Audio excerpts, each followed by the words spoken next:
March 7 ఆత్మఫలమేమనగా మంచితనము.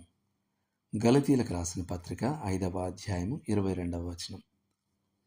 మంచితనము అంటే గుణంలో శ్రేష్టత. ఎవరో ఒకరు దీనిని ప్రతి విషయంలో సద్గుణంతో నింపబడి ఉండుట అని నిర్వచించారు. దీని అర్థం ఏమిటంటే, ఈ లక్షణాన్ని కలిగి ఉన్న వ్యక్తి జీవితంలోని ప్రతి రంగంలో దయగలవాడు, సద్గుణవంతుడు మరియు నీతిమంతుడుగా ఉంటాడు. మంచితనము చెడుతనానికి వ్యతిరేకమైనది. ఒక చెడ్డవాడు మోసగాడు, అనైతికుడు, నమ్మకద్రోహి, అన్యాయస్తుడు, క్రూరుడు, స్వార్థపరుడు, ద్వేషపూరితుడు, అత్యాశ గలవాడు లేదా అజితేంద్రియుడు కావచ్చు. మంచివాడు పరిపూర్ణుడు కాకపోయినప్పటికీ సత్యము, న్యాయము, పవిత్రత మరియు అలాంటి ఇతర ఆశించదగిన లక్షణాలను ప్రదర్శిస్తాడు. అపోస్తలుడైన పౌలు రోమీలకు రాసిన పత్రిక 5:7లో నీతిమంతునికి మరియు మంచివానికి మధ్య తేడాను చూపిస్తాడు.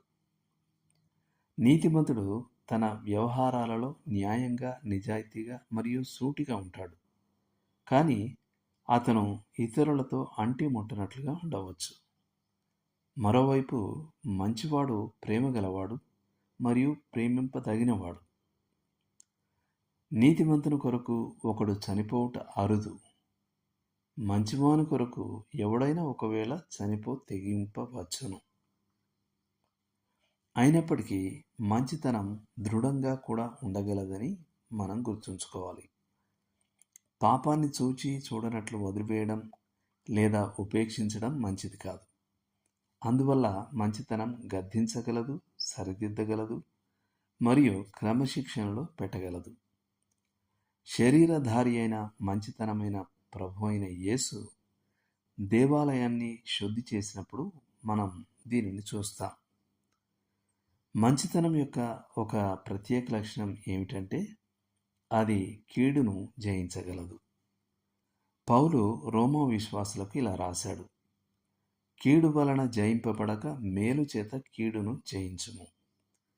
రోమీలకు రాసిన పత్రిక 12వ అధ్యాయము 21వ వచనం. వేరొకరి ద్వేషం మన స్వభావాన్ని పాడు చేయడానికి మనం అనుమతించినప్పుడు మనం అతని కీడు వలన జయించబడ్డాం. కానీ మనం దానిని అధిగమించి కృప, కనికరం మరియు ప్రేమను చూపించినప్పుడు మనం మేలు చేత కీడును జయించగలం. మర్డాక్ క్యాంపెల్ ఒక దైవభక్తి గల హైలాండ్ పరిచారకుని గురించి చెప్తాడు. అతని భార్య అతని జీవితాన్ని దుర్భరం చేయడానికి ప్రయత్నించింది. ఒకరోజు అతను తన బైబిల్ చదువుతూ ఉండగా ఆమె అతని చేతుల్లో నుండి దాన్ని లాక్కొని నిప్పులో పడేసింది.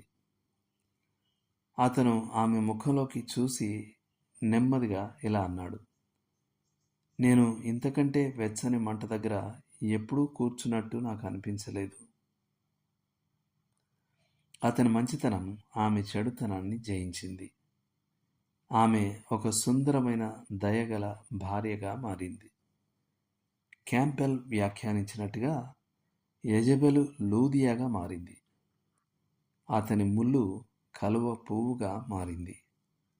మంచితనము జయించింది. దేవుడు మిమ్మును దీవించునుగాక. ఆమేన్.